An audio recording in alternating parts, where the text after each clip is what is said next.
And next, let's welcome the panelists to come up to the stage. We have, first of all, the Honorable Felix Chung Kwok-pan, member of HKSAR Legislative Council, Textile and Garment. Ms. Catherine Cole, CEO of MOTIF. Deakin University. Mr. Stanley Szeto, Chairman of Textile Council of Hong Kong.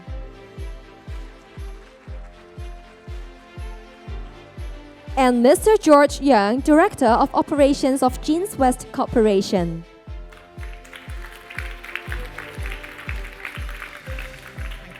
Welcome all the guests on stage. So Alison, I'll pass you the time.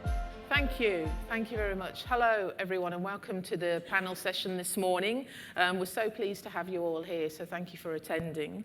And I will say thank you to our speakers, and I'll introduce each one of them a little bit more later. What I want to do first of all, though, is just set the scene for what this panel session is about. And as you will have noticed in the slide, in July of this year, a party of Hong Kong Fashion Industry and Trade Association delegates visited Melbourne, Australia, to meet with representatives of the Australian fashion industry. The Australian textile and apparel industry, and it includes design, education, fibre production, services, research and technology, plays a substantial role in their economy. The industry is continually diversifying and has shifted Australia's position to an innovator of smart textiles, high-quality fibres, leading design education and unique fabric development. The Australian fashion industry is undergoing similar transformations to that in the Hong Kong sector, and sharing our experiences provides us with a critical knowledge that will be valuable to the future of the Hong Kong industry. With the support of Create Hong Kong and the assistance of Creative Victoria, the delegates met with Australian experts and leaders to explore the ways in which Hong Kong and Australian textile and apparel organisations can collaborate to create value for people, the planet and business. And collaboration is seen as key here to strengthening Hong Kong's and Asia Pacific's position in fashion and sustainability. So visiting Australia then was seen as an important step in establishing new networks and examining the ways in which collaboration might be beneficial to all. The party, led by the Honourable Felix Chung Kwok-pan and the delegates, undertook excursions to organisations such as the CSIRO Research Centre, Deakin and RMIT universities, and wool growers in regional Australia. So this gave the delegates the opportunity to meet stakeholders across the whole supply chain in Australia. But significantly, the week began with an industry roundtable, which enabled the delegates from Hong Kong and Australia to share their knowledge and experience. A key aim of the roundtable was to uncover and understand our shared challenges and to build networks that provide an opportunity for future opportunities and initiatives. The interactive invitation-only roundtable gathered 22 representatives from the Hong Kong and Australian fashion industry, trade associations and academia. For Australia, this included Harriet Shing, the Parliamentary Secretary for the Victorian Government, Mr. Dave Giles-Kay, CEO of the Australian Fashion Council, alongside representatives from Cotton Australia, Textile Recyclers, the Australian Circular Textile Association, and supply chain specialists from Australian brands. So following a brief introduction on sustainable achievements from each delegate, and I have to say that in itself was really enlightening, the session moved to explore the question, how might we work together to address our shared challenges? I think it's crucial to say at this point that in small collaborative groups, our delegates identified some challenges that were common to both Hong Kong and Australian fashion sectors. Some of these included, how can we improve consumer education? How can we bring harmony in global standards across the sector? can we rethink the value versus cost debate in the industry?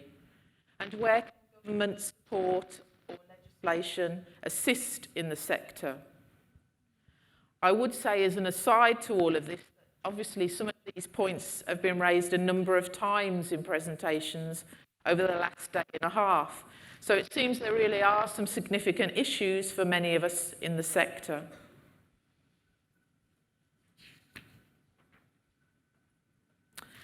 In looking for collaborative solutions that address our shared challenges, the delegates considered a wide range of initiatives to support a pathway to improvement. So some of the ideas that were tabled there was the traceability toolkit to educate and support consumer choices and create harmonisation in standards across the sector. Then moving towards the sustainability material and yarn fair to be hosted for Asia-Pacific manufacturers and brands. In sum, though, it was really clear that the delegates felt there was a need to improve our communication with consumers, to educate and raise awareness to specific achievements, and to improve transparency and traceability across the supply chain. We also need to investigate and rethink the true cost of sustainability in relation to the price of goods, and explore whether we can debunk the myth that sustainable fashion is more costly. It was also felt that with increased government support, the sector can make improvements at a more rapid pace and form collaborative partnerships across the Asia-Pacific region to strengthen our sector globally. So although many ideas were discussed, common across all the groups was a real need for government, industry, education and NGOs to collaborate. The roundtable itself was one positive step in assisting industry representatives to form those relationships across Asia Pacific.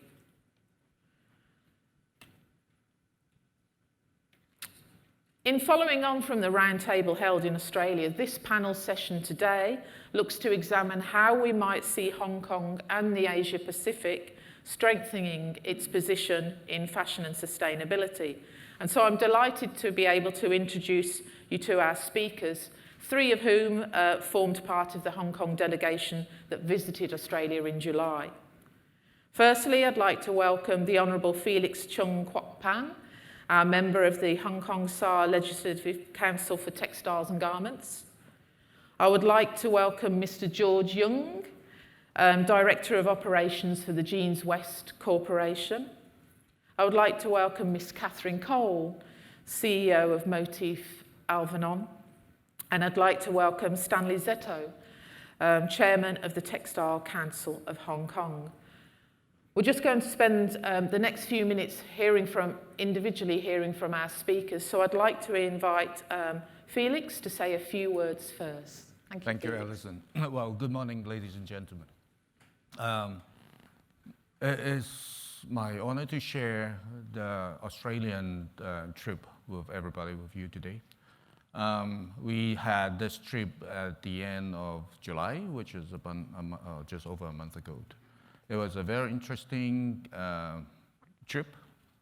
Some people ask me, or ask us, why do we choose Australia, especially if we think about the Asian Pacific regions. The reason why we choose Australia, because if you think about Hong Kong, we are manufacturing based. We are very good in manufacturing technologies and everything. But if you think about sustainability, where should we start? If we think about sustainability, we should start it from the beginning. Where's the beginning? It should be from the design or raw materials. So where do we get good raw materials, especially if we do a lot of woolen products, cotton products? Then we think about where are the major raw material suppliers from? It's from Australia. So we think about Australia and then start to work with the Victorian government. Well, part of the reason why we worked with the Victorian government was because we had another event called the BODW, BODW, Business of Design Week, that we had last year. And the partner was the Victorian government from Australia. We talked to them during the BODW and saying that, hey, shall we do something together with the fashion industries? Of course, they're welcome. Then they said, Australia now is very focusing on sustainability, especially when they think about the production of raw materials. And Melbourne is the fashion capital of Australia.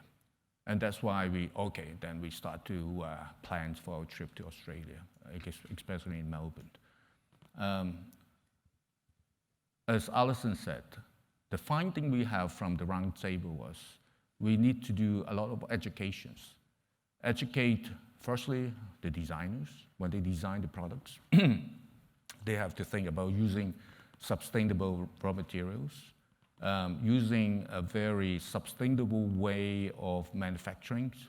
So when this design starts with the sustainable education, then pass it to when we do the manufacturing, we immediately doing it in a proper way, the right way of making the garments. The other education we have to do is educate the consumer.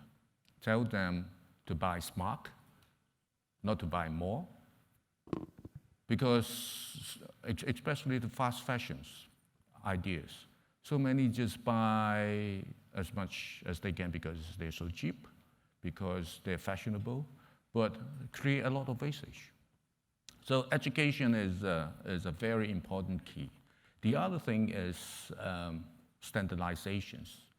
We have to standardize the way we produce, the way we control the carbon footprint, the waste of water. I mean, we need that type of standardizations.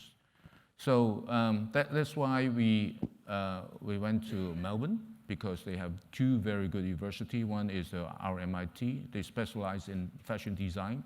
So they start to educate the designer on the sustainable way of thinking. The other one is Deakin.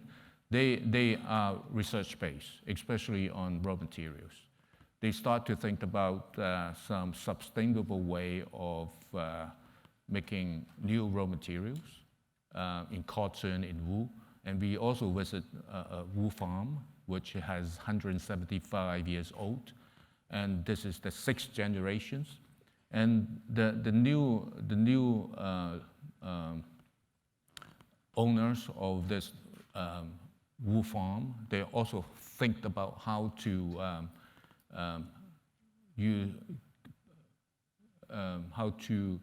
spin the wool in a very sustainable way. So this is why we pick Australia, because they have raw materials, have good designs, and we learned it from there.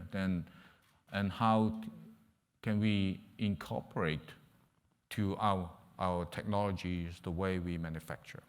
Because Hong Kong still provide 1/3 of the world garment, even though we don't have factory here. But we control the factory in China, we control factories in Southeast Asia. And we will bring this sort of technologies idea to the manufacturers that we own or we control. Hopefully that start from there, we start a very positive, sustainable way of manufacturing. Thank you. Right. Thank you, Felix. That's fantastic. Thank you. I'd now like to move over to George Yeung. So, George, if you'd like to say a few words. Good morning, everyone. I'm George. Actually, I'm based in Melbourne right now. I'm working for a company called Jeanswest Corporation, which is a denim apparel retailer, a denim and related apparel retailer that operates around 150 stores in Australia. Actually, we are part of a bigger group called Glorious Sun, which is actually which is Hong Kong based. And this is actually the group started back in the 1970s and actually branched out from manufacturing, then into trading, and gradually into retailing. So I think, it was an honor for me to be part of the delegates and participate in the Fashion Summit back in Melbourne, representing, being part of the Hong Kong delegates. being the only local there now. And I think it's probably playing the other role in the other way around, as in being probably representing Australia, being part of the summit over here in Hong Kong.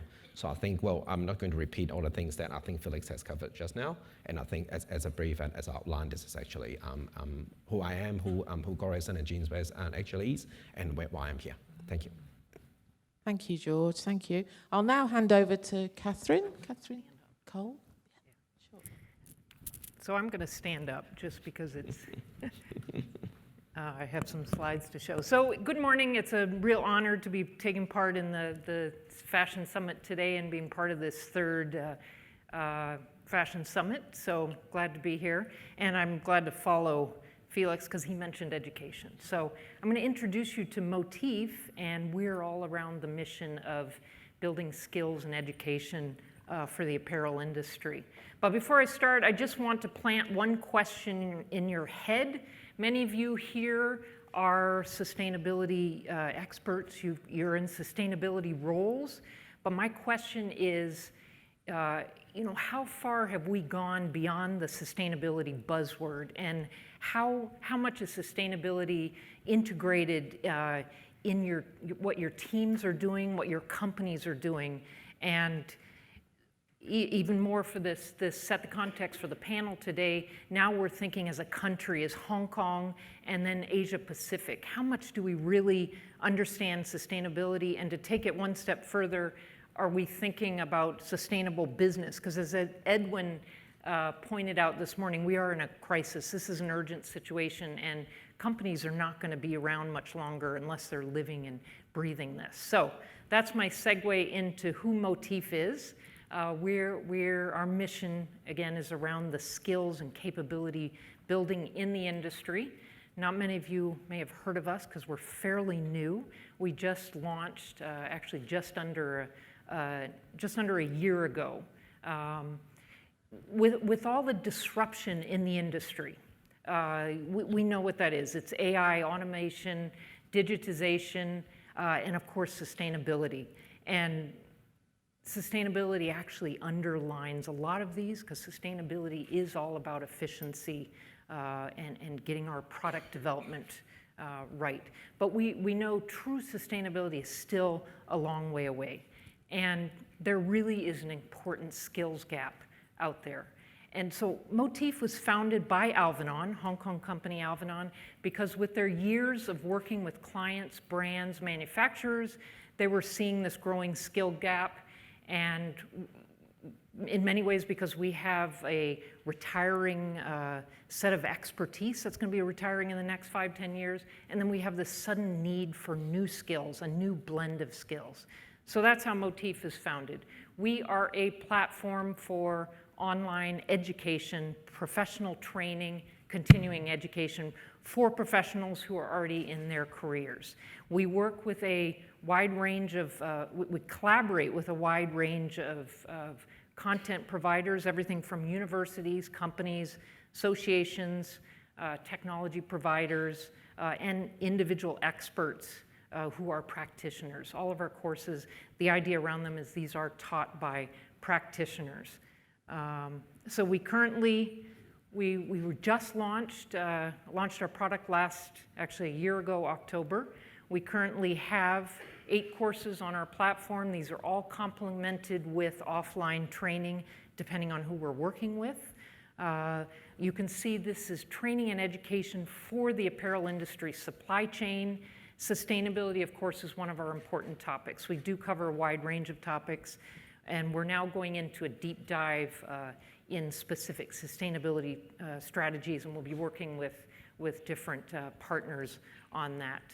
Courses can be purchased, motif.org. We have subscriptions, can be purchased by individuals or by corporate teams that they can then use for pre-screening, onboarding of employees.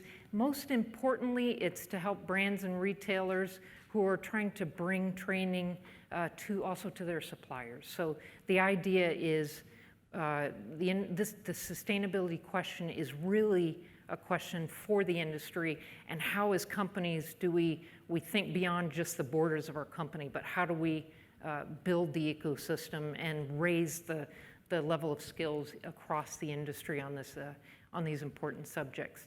Now, I just want to show, this is a clip from our sustainability course. And the reason I want to show this is because this course is taught by Deborah Johnson, who's a professor at Pratt University in New York and former head of the BFDA.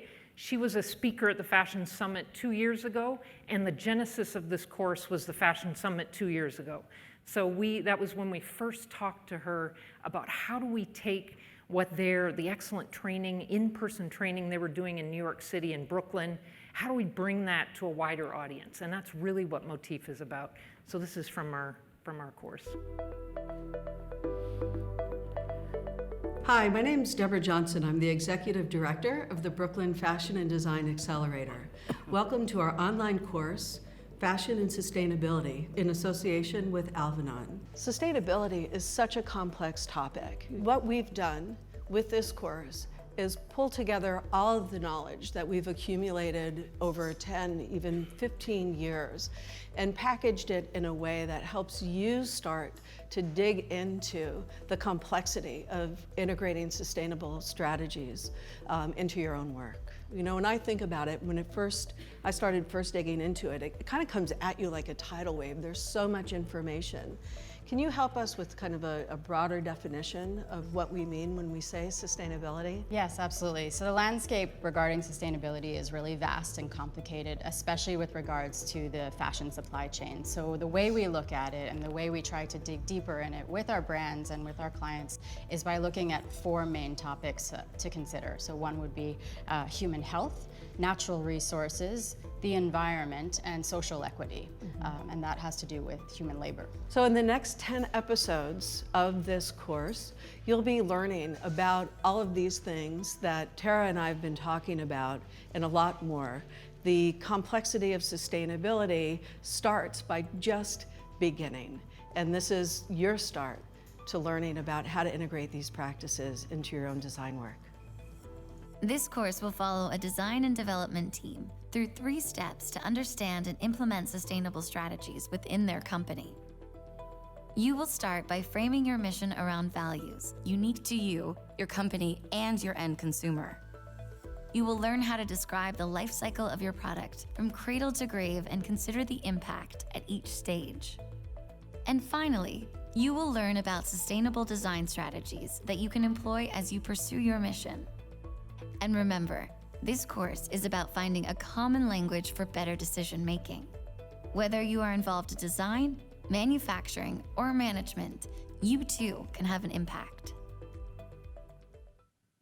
At one final note, I just want to point out, to set the context for the panel, is MOTIF is a Hong Kong founded company. Our 2 investors have a long history in the apparel and textile industry here in Hong Kong. And we're all about, as I said, working on the skills and building the expertise across the industry. And I think we're an example of how Hong Kong plays a role in building, in setting standards for innovation, for industry collaboration, and knowledge and expertise. So thank you. Thank you, Catherine. Thank you. I'd like to introduce our next speaker, Stanley. Thank you. Okay. Hello. I guess I'll stand up as well, otherwise I think we're standing in between you and lunch. So if we still, I don't want to put you all to sleep. So yeah, just a few words about myself. Yeah, I guess I'm quite involved in the industry. I've learned a lot. I'm still learning. I chair the Hong Kong Textile Council, which is the umbrella trade organization that represents the entire industry in Hong Kong. And I therefore work closely with Felix and the rest of the sort of government and leaders within the field. I'm also a member of the J. Baker Retailing Center, which is a think tank, and also various other organizations in the trade. And I also run my own company, Lever Style Inc., and I'll just give you a quick introduction of Lever Style. So you may not have heard of us, but you have probably heard of them. So we are increasingly the product engine of choice for e-commerce pioneers such as Stitch Fix, Everlane. Everlane, of course, is very known for its sustainability. We're also a trusted partner of leading designers such as Paul Smith, John Varvatos, as well as premium contemporary brands such as Theory, Vince, Rag & Bone, All Saints, Ted Baker, Hugo Boss, and so forth. And we've been around for quite a long time, and we're proud to be working with our partners. Well, our partners come to us for the versatility that we offer.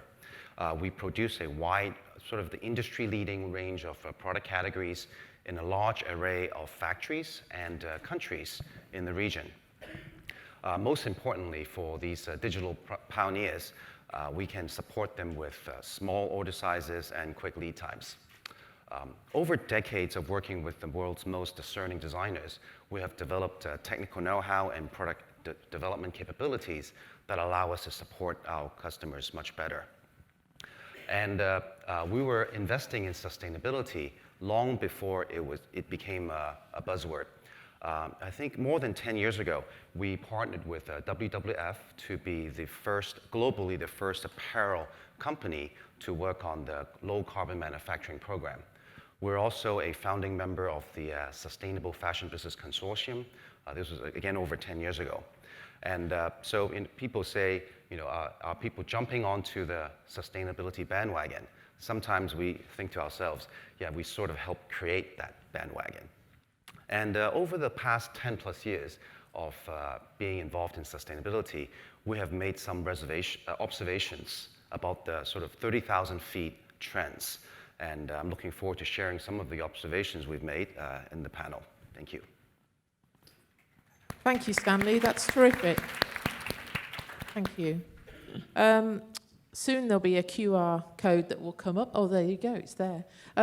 Please do send in your questions, and we'll try and come to those at the end of the session. What I want to do now, though, is throw over some questions to our speakers. And I thought I'd start actually with you, Felix. Mm-hmm. How do you think Hong Kong will benefit by collaborating with industry in Australia? And the second part of that is it something we can replicate elsewhere? Well, as I said, why do we choose Australia? Because they have the raw materials, which, most of the wool products, the wool are all from Australia, of course, some of them are from New Zealand. So here we start from the beginning, from the raw material is very important, especially if the raw material are sustainable. The second thing is about designs. Of course, we think the Hong Kong designers are very good. But, if we can collaborate with the other countries, we can see if we can upgrade ourselves. So Australia, I think, have the ability, even though they said they don't have any manufacturing, because we have a very strong manufacturing place. So we think if we, the two cities, maybe just Melbourne and Hong Kong, the two cities can get together. We definitely will get benefit from that. Have you think about the other countries right now? Have you think about starting from the raw material with high standard? I think in the Asia Pacific, still Australia, I think is the right one.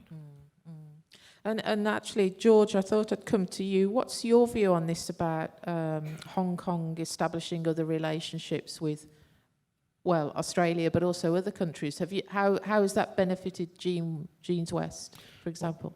I think probably taking from a sustainable issue is a very broad topic. It doesn't stop within a specific region. I think when Fashion Summit first started a few years ago, we were talking about to develop Hong Kong to be the hub for sustainable fashion in Asia.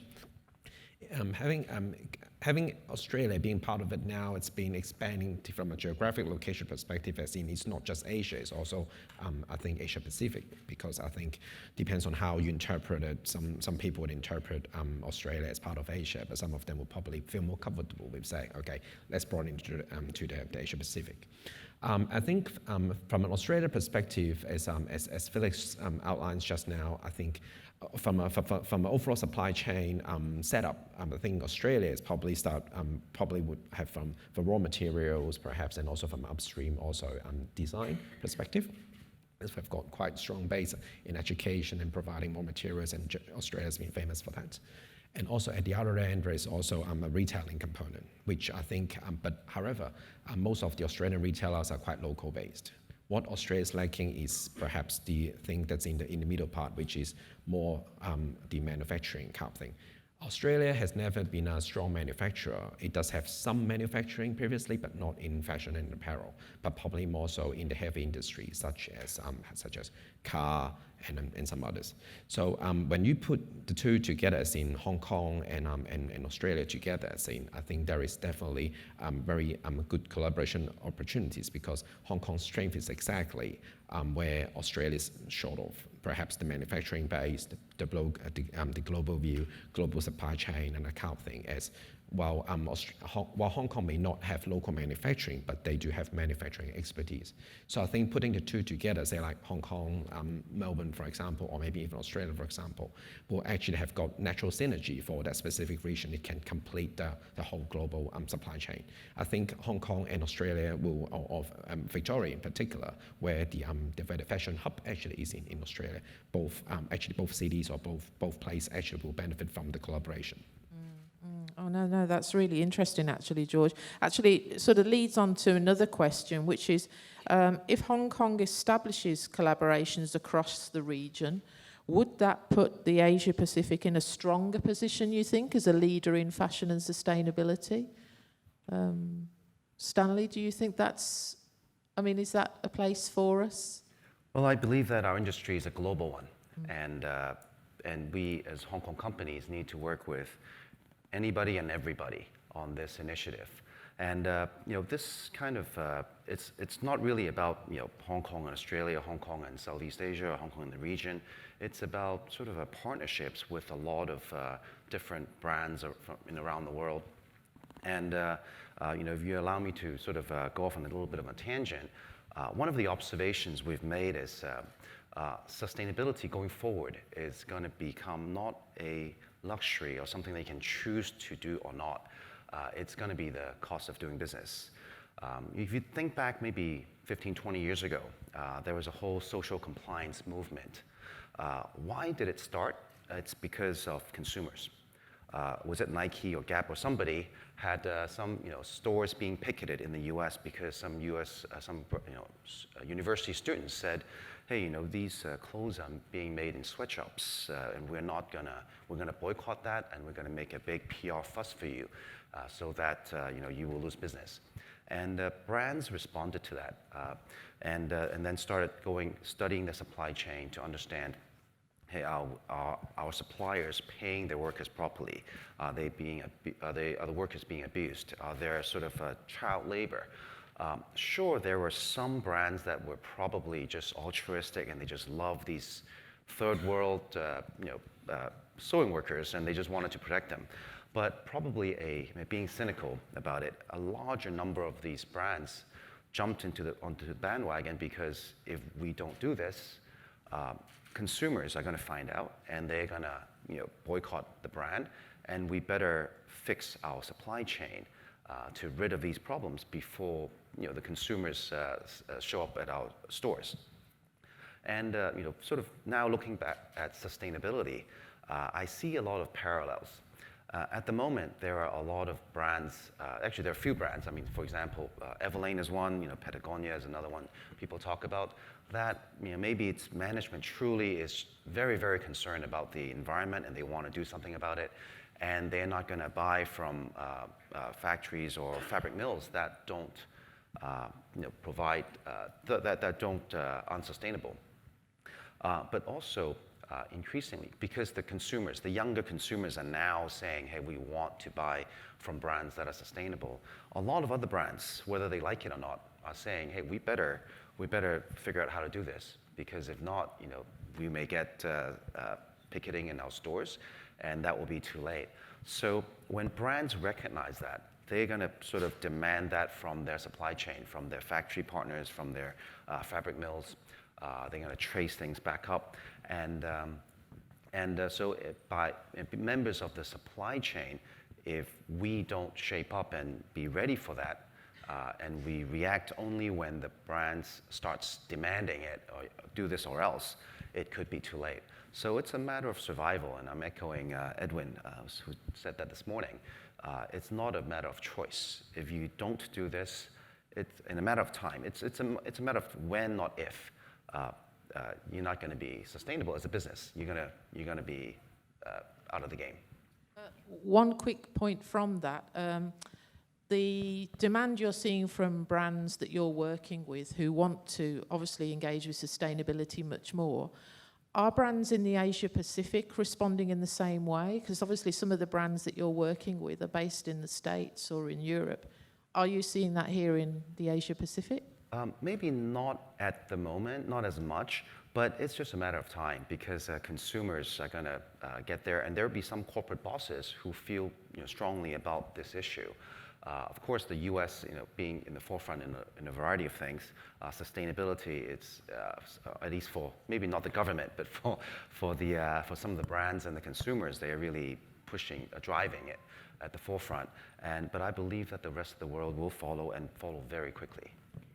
Catherine, I was just going to say, actually, this is a good point to bring you in because you're working sort of internationally, really, aren't you, with various partners around the world. What's your perspective on this? So I think the sustainability discussion has been dominated by Europe and the US, and it's been dominated by brands and retailers. And I think Hong Kong has a very unique role in the global supply chain, and that's going to stay. No matter what happens over the next 10 years, I don't know how long it's going to last, but Hong Kong has played historically a very important role as the bridge, and it's going to continue to play a very important role. We have China at our doorstep. Companies that are facing strategic sourcing decisions around Asia, I mean, it's all happening around us. And so Hong Kong really, because of the expertise, the historical expertise and the manufacturing strength, we're in a unique position. So I think that this is really the time for these cross-regional collaborations and really a lot of opportunity to showcase innovation. It's very disparate markets around Asia. Hong Kong, we know, is a very small market, but it's still it's a chance to showcase in small-scale achievements, pilot projects across Asia, how we can really make some changes in the supply chain. So, and that's really, I believe that's really where we have to make some changes in the production, in the supply chain. Felix, would you agree with that point? Certainly. Well, especially I want to echo with what Stanley said. Well, especially maybe probably 15 years ago, when there was a report from Greenpeace saying that there's so many toxic garments happening in the world. That report actually threatened the consumer everywhere in the world, especially for those big brands. And then when Stanley talked about the factory auditing, the compliances issue, initially when I started to heard about that, probably maybe 20 years ago, I said, forget it, how can you do it? How could you do it? That increased a lot of cost. Can I just put those costs on my garment FOB, right? Then I tell the customer, say, hi, I need to add 10% on top of that. So they said, if you don't do it, if you didn't do it, you have no business. So everybody just surrender and start to change the whole mentality of the management and change all the facilities of the factory. Same that will happen for sustainability, especially nowadays. A lot of young consumers, they care about environmental protections. So they will drive that. They will drive it. As I said, even though we don't have manufacturing in Hong Kong, but the Hong Kong companies, the Hong Kong textile and garment companies, still control 30% of the whole garment production, the supply chain of that. So, I mean, here we can make a standard here and then teach our manufacturers about sustainability and everything. We can keep on attracting the overseas buyers to come to Hong Kong to become a very super sourcing center and a sustainable fashion center. So that's my I would not say it's a dream, but I definitely will go for that direction. Yeah, actually, earlier on you were just mentioning it's a bit like the elephant in the room, they say, that sort of cost debate. I mean, that's come up in the various roundtables that we've held, is, you know, sustainability costs more, and that's how... But actually it's not. Well, this is it. I was just going to say, how do you feel about that? Well, I think Stanley more? Can give you a very good answer for that. Because Felix loves putting me on the spot. But yeah, so we talked a lot about the demand side, how the consumer is driving the brands, and the brands are driving further upstream to the supply chain. I believe that the supply side will actually have quite a lot to do with it. As you found out already, I love drawing historical parallels. If you think about, let's say, solar panels, 20 years ago, they were a niche product. It's sort of, you know, people, if they bothered to put on a couple of solar panels, it's really to advertise, hey, I'm hip, I'm cool, I'm doing this. But actually, it made no financial sense because solar panels were just so much more expensive than just buying electricity off the grid. Fast forward, you know, nowadays, I think we've gotten to the tipping point, you know, where if you have the right sunshine and the right conditions, it's actually much cheaper to put up solar panels because and the sunshine is free, right? And then you convert it, you put it in a battery, and then and that's why you in the U.S. have these power rolls and, you know, Tesla power rolls and all these things that are supporting the solar industry. The reason is not people suddenly said, I just want to be green, I don't want to use fossil fuel generated electricity. It's because solar power became affordable or maybe even, you know, cheaper than your alternative. And the key to that is the energy itself is free, but then the conversion cost, you know, of turning sunshine into storable energy, the cost was coming way down. If you think about sustainable garments, if you use recycled materials, it's actually, the material is basically free. Right now, it's all going to landfill. People may actually pay you to take the materials off the hands, right? I mean, governments, I'm sure, will be glad to do it instead of just, you know, sending garbage trucks into landfills and creating all those environmental issues. If somebody is saying, hey, you know, Hong Kong government or US government, hey, yeah, send your old garments to me, and you pay me to take those off your hands, you know, that's the materials are not only free, they actually they could come with cash, and if the technology is going to be advanced enough one day that the conversion of that free material into reusable material is going to be lower than the virgin material, and virgin material costs a lot of money. If you're talking about Australia, you have to raise sheep, you feed them, and then you get the wool. Cotton, you have to put on a lot of water, you have to have farmers take care of that, you have to convert it to yarn and this and that. If you can, the conversion costs of turning, you know, old materials into usable new ones is cheaper than, you know, growing your own new materials. The whole world's going to flip. And it's sort of like, if you don't use recycled materials, you're no longer going to be financially competitive. And once that happens, once that tipping point comes, then, you know, nobody will be using new materials. Maybe people will use it as a gimmick and say, hey, you know, this is actually new virgin cotton, and therefore you should pay a premium for it. I mean, one day it's going to come. Again, it's a matter of when, not if. Well, I was just going to ask you that very next question. So how do we reach that tipping point? If I knew how to get there, I would be over in the labs, you know, trying to figure it out, and we try to be ahead. And I think whoever figures that out first, or amongst the first batch to figure that out, are going to be so successful commercially. Actually, the other thing you mentioned was government. And I mean, I know this has come up in several of our roundtables. How can government better support industry? I mean, what can government do? And the other point would be, I know legislation has popped up a few times as well. Would more legislation help or not? George, I'll go to you first. Well, I think government support can come in many different ways, I would say. Of course, legislation is one way, but perhaps something that there are helps or support that can come at a relatively low touch. I just want to make reference to one of the example in Australia, which is I think there is an NGO that is called I think Ethical Clothing Australia, which I think we briefly met when we were in Melbourne. They have published a sustainable clothing shopping guide or equivalent, which is made available both online and in printed in selected locations. And as far as my concern, after the delegate finished, actually I caught up with Creative Australia.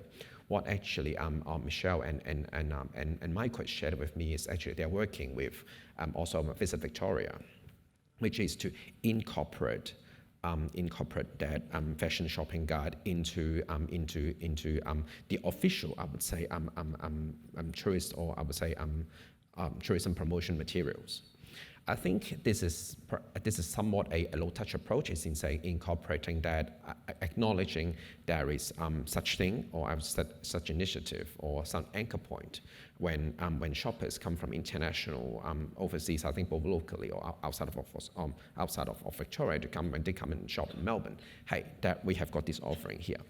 It's not just embedding that in the way they approach things, but also I think promote, I would say, and to support the industry, especially the young designers, as most of the sustainable fashions can be found in, I would say, in boutique type of operations in Australia or especially in Melbourne specifically. So as I said, there will be a lot of discussion involved when it comes to government, but there will be some quick wins or small wins when it comes to low-touch approaches. And do you think that's a model that could be replicated in some shape or form here in Hong Kong?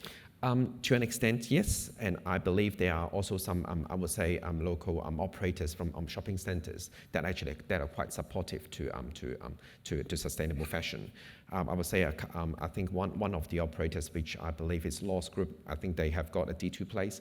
I think a shopping mall, which is a converted, I would say, previous industrial, industrial building into a retail, into retail precincts, and they do run from time to time, I would say, different events, which is part of either support, I would say, young fashion designers, I think sustainable fashion, or anything that's probably that's in line with the hottest topic in fashion.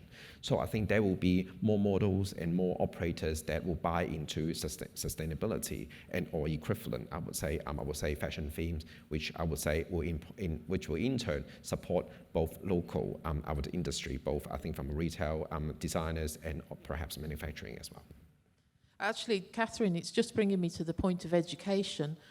What can the Hong Kong government do to support both industry and consumers in better education or improving education in sustainability? I mean, where do you see that support is needed from government?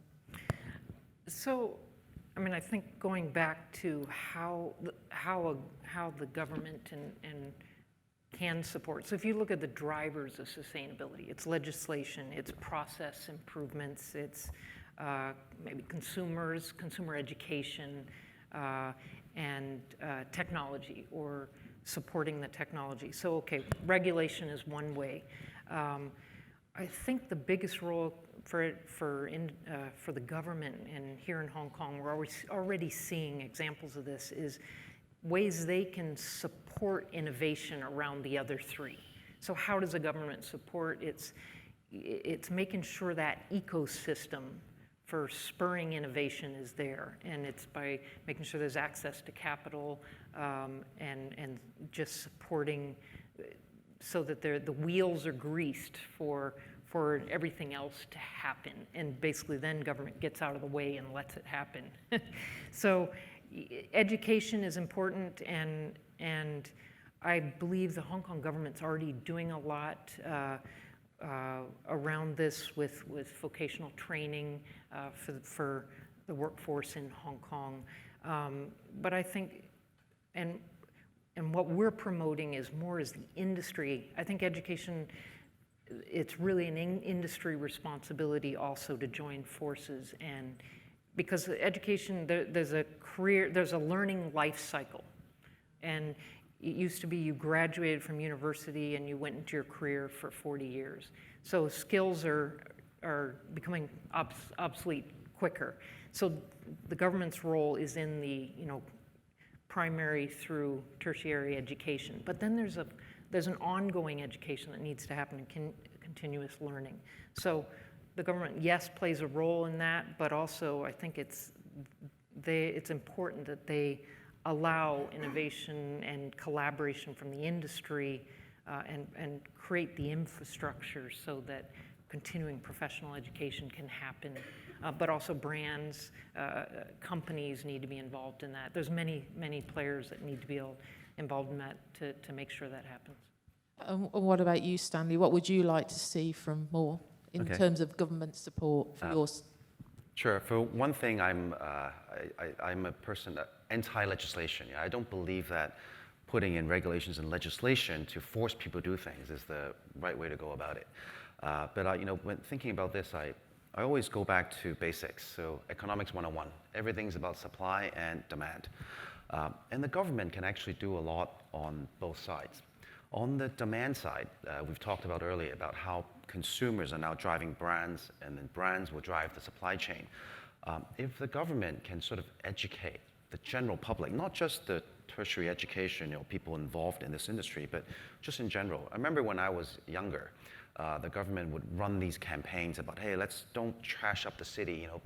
If these are the rubbish bins, put your trash in the trash cans, right? And that was, of course, before that, Hong Kong was people were messy, people just chuck things out the car windows, and slowly people's behaviors changed. If today the government finds out a way to publicize, hey, this is actually, every time you throw away a piece of clothing, it goes into a landfill, and of course, maybe it's not the old way of doing it through the TVB. The public TV channel, but maybe coming up with some cool viral social media that people start forwarding each other, and they say, and then the whole general public understands, wow, if we throw away clothing, this is what happens, and then it's going to drive up to the brands. If brands want to sell clothes to the public, especially to the young, they're going to be able to articulate how they are supporting this sort of sustainability and so forth, and that will change the demand over time, because drive up the supply chain. The government can also work a bit on the supply side, and I think what government is doing with HKRITA, for example, is actually a good shining example of what the government can do, in a positive way. HKRITA is at the global forefront of a lot of sustainability projects, circular materials and so forth. And government does a bit of funding, private sector puts in some funding, and great things happen. And I guess the next step is how do you sort of get these benefits out to the industry, to the trade, and for Hong Kong companies to take advantage of that technology, that know-how, and adopt it, and have cheaper ways of going sustainable, and that will impact not just Hong Kong but the world. So I think the government can do quite a few things without legislating that can really help sustainability. And of course, Hong Kong government is not alone. If various governments around the world sort of put their heads together and sort of do something coordinated, it could make a much bigger and faster impact. Felix, it does come back to you for the last point in that. If we want Hong Kong to become a sustainability hub in the Asia Pacific, how can and what can government do to support that? It is very simple, very easy. but I'll tell you some very interesting situations. Well, of course, technologies can help. The government certainly, well, the Hong Kong government is supporting, but still they can do a lot more. We have a very sophisticated research center, the Hong Kong RITA.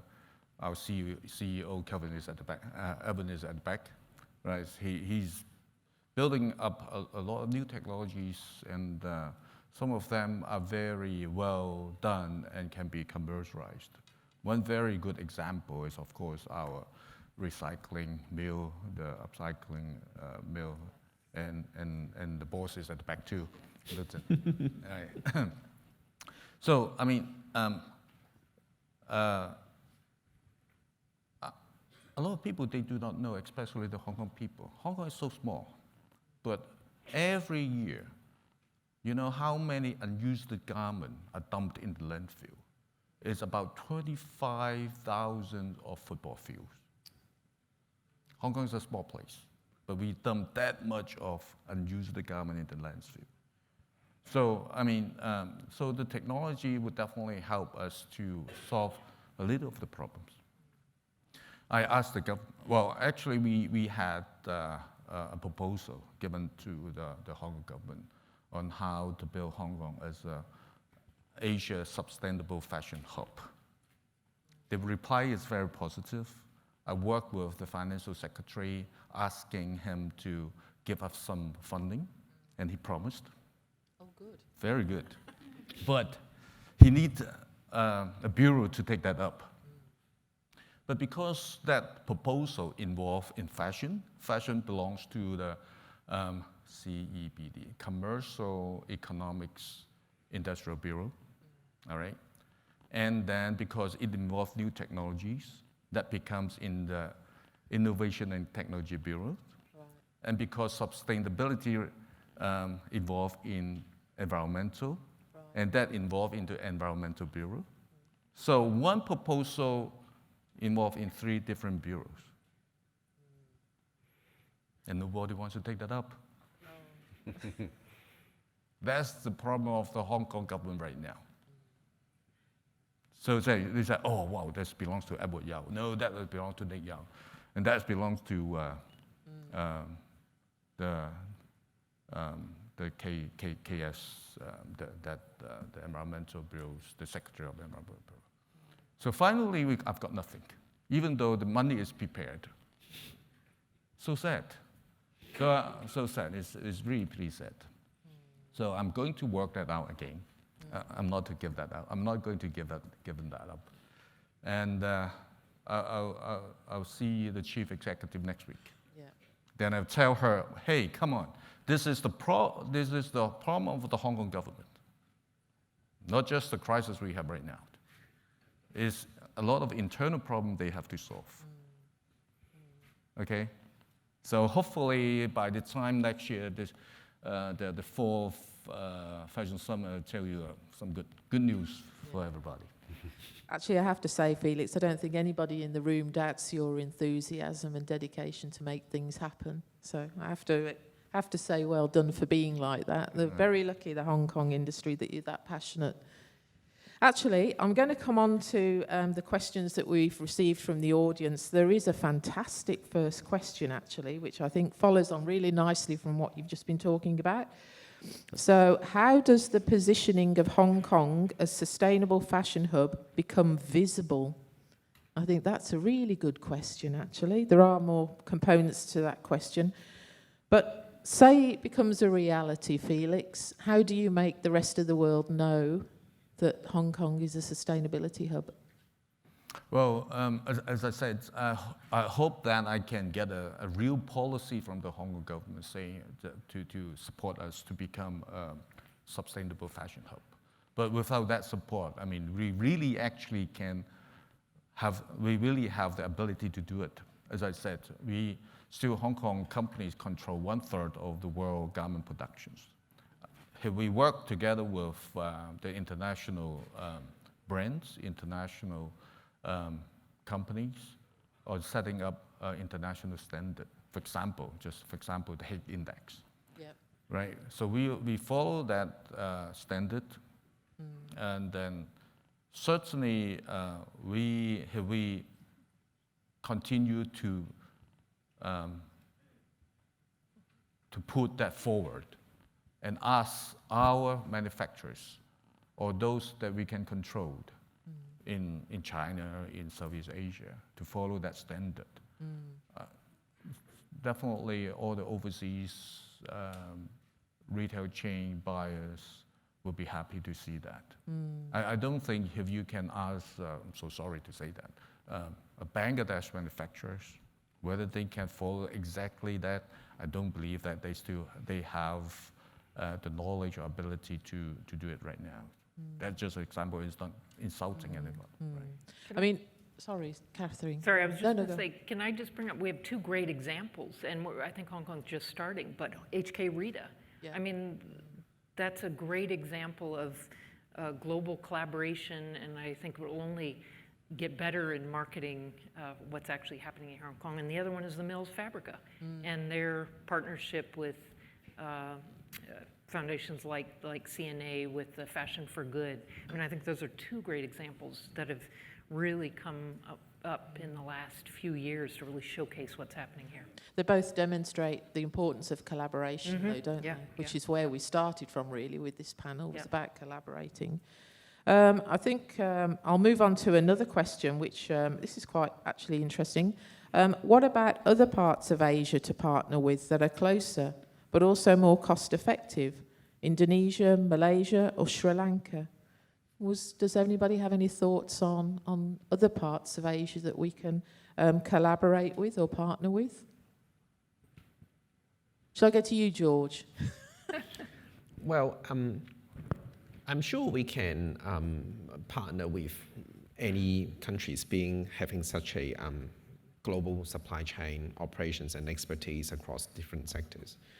But I'm sure everyone would appreciate there are some that have got more natural links, or I would say that can naturally, from a structural perspective, that can have better fits with Hong Kong than the others. As I've outlined, for example, for the structural reason, Australia doesn't have the manufacturing part, which Hong Kong has got expertise in. So I think there is this natural fit. There will be some other countries, such as, for example, Japan, which is actually just 3 hours away, other than instead of Australia being 8-9 hours away, depends on which part of Australia you're talking about. But and I think to some extent, Japan has it's in a similar position to Australia, because most of the manufacturing has gone overseas as well. But the difference between Japan and Australia is they have got a quite strong manufacturing background in their history. But another barrier that is language. So when it comes to other Asian countries, as each Asian country has their own language, say like Indonesian kind of thing. So I think language barrier is something that we also need to take into consideration. And there's probably, I think, as Felix just outlined, there are countries that are probably somewhat not quite advanced, okay, when it comes to the topic of sustainability. Say Bangladesh, for example, Indonesia is perhaps another. So I think we need to understand the context behind each country and where they're at in this. There's no doubt that they will be on the journey with us, and I think Hong Kong being a leader, I would say to a large extent in the Asia and Asia Pacific, in the fashion industry, specifically in sustainability, we have got the obligation to bring them on board them and take them along the journey. So if you take that if you interpret it in that way, a lot of the collaboration opportunity will follow. It's just a matter of the way we collaborate, the way we work together may not be it's not as similar to the one perhaps that we work with Australia, perhaps in Japan, as I outlined just now. Actually, were you going to say something then, Stanley? Yeah, I'll just add a few points to George. I think strategically, Hong Kong should partner with anybody and everybody on sustainability, because it puts Hong Kong at a competitive advantage. For example, Hong Kong, a couple months ago, we went to Australia, and there was mutual learning.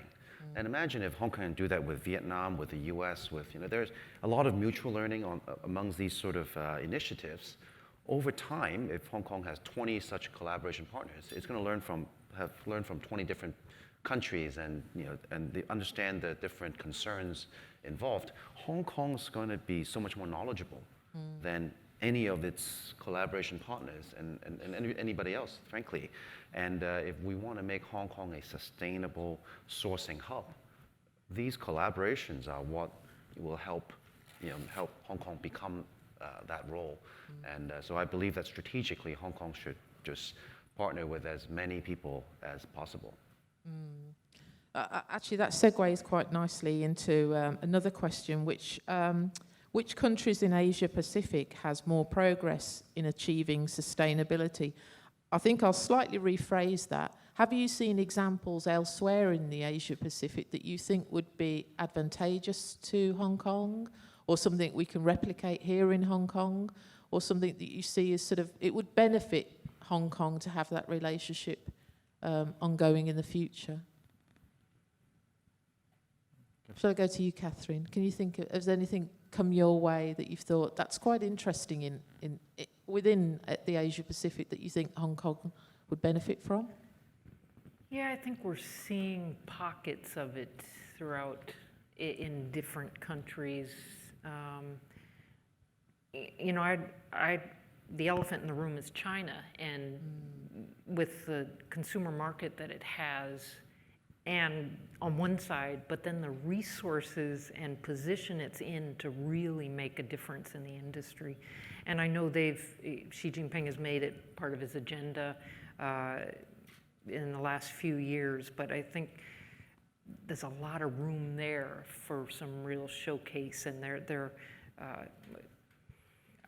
there's no specific ones that come to mind yet, so I think it's still to be seen, but there's a lot of opportunity there for some really unique sustainable initiatives that are bubbling up from the kind of industry. Yeah. Okay. And George, actually, Jeanswest, your glorious Sun organisation, you're retailing both in Australia and in China as well. I mean, are you seeing any differences in terms of, I suppose, not just consumer behaviour towards sustainability and the desire for sustainable goods, but are you seeing any difference in sort of manufacturing or the industries? Well, I would say, most of the product that is sold in the Australian stores actually are sourced in China, and we do share some of the manufacturing base as well. So I think from manufacturing base perspective, we to an extent already adopted an international standard across the brand, both whether we operate in China or in Australia for that specific reason. From a consumer demand perspective, I would say. Sustainability at the moment is sustainable fashion to some extent is still quite a niche market for numerous reasons, because of awareness, because of affordability and those things. And from an affordability perspective, and China and of course the Chinese market, of course Australia is very different as well. So it really depends on how you would interpret it, as in how we have approached it, and other operators which is in similar positions as would have approached it. Talking back to the question that was before, is that sustainability is such a broad approach. It's not just one initiative. There will be, I would say, numerous initiatives. There'll be no doubt that certain countries will be more advanced in some, but perhaps not quite advanced in others, and for other countries, vice versa. So taking probably a more global view, as what Stanley outlined just now, is in there will definitely be things that we can learn from each other, no matter what stage you are on the journey, or I think what sort of I would say how your the fashion or the apparel supply chain is set up within your own country. I think when it comes to collaboration, I would say it's probably more about understanding, transparency. A lot of those terms has been mentioned in the speeches in all the keynote speakers. So I think it is important to say you understand your strengths better, and continue to re-innovate, regenerate, all those terms that I think Mr. Key mentioned earlier on, and also I think learn from the others as well, because there will always be something that you can learn from your fellow industry practitioners or countries within the region or globally. Actually, that leads me nicely onto you, Felix, because I was thinking the one thing I noticed when you all came to Australia was you actually came with very open mind. I could quite clearly see that you were all really interested to know what was going on. I thought actually it was a really positive trip, and a very genuine trip to get to know your counterparts in Australia. Do you think that's one thing the Hong Kong fashion industry needs to make sure it's doing, is remain open to new ideas? Yes, of course. That's why we plan to go to another city or country next year to get another partner. As Stanley said, we shouldn't be just finding one or two. We should go around the world and find other partners to cooperate, to learn from each other. But one very interesting question, the last question, when Catherine mentioned about China on sustainability. A research was done by KPMG last year about the consumer behavior about sustainability. There's actually people from Shanghai are willing to pay more on sustainable garment amongst New York, London, Tokyo, and Hong Kong. And Hong Kong is the last one. Okay. So, I mean, if you're talking about sustainability city in Asia Pacific area, I think China is on the consuming side rather than on the manufacturing side. So, I mean, it's a big topic. So it's not just really on manufacturing, it can be on the retail and the consumer area. Okay, no, that's lovely. I think actually I'm getting a nod that our time is up, so unfortunately we are going to have to end it there. I'd just like to thank our speakers again, the Honourable Felix Chung Kwok-pan, thank you. Thank you. Mr. George Yeung I'd like to thank as well, Miss Catherine Cole, and of course Mr. Stanley Szeto. Thank you all very much for your time today. Thank you. Thank you so much, Dr. Gwilt and the panelists.